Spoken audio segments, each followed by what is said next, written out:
শীত পড়া কিন্তু বন্ধ হয়ে গেছে আর গরম পড়া শুরু হয়ে গেছে।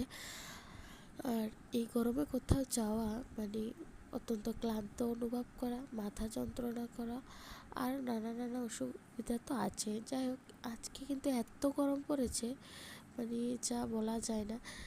আর এই গরম থেকে এসে কিছুই মানে ভালো লাগছিল না, তাই এভাবে শশা না ক্ষীরা বলতে পারছি না, ক্ষীরা কেটে আমি নুন লঙ্কা মেখে খাচ্ছিলাম, কারণ এই গরমে এগুলি খেতে মোটামুটি ভালোই লাগে।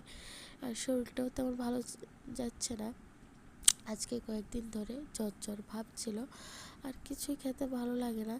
আর তাই একটা ক্ষীরা কেটে খেয়ে নিয়েছিলাম।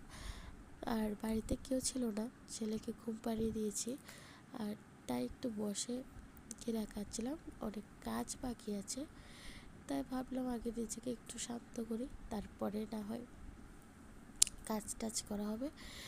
যেহেতু শরীর ভালো ছিল না, তাই একটু মোমো আনিয়েছিলাম সন্ধ্যার সময় আর স্যুপ আনিয়েছিলাম, কারণ এটা খেলে হয়তো ভালো লাগবে, একটু ঝাল ঝাল। আর এখানে দেখো আমার ঘরের অবস্থা। যাই হোক, ছেলে নিজের খাবার খাবে না, কিন্তু এগুলি খাবে। আর আজকে ভিডিও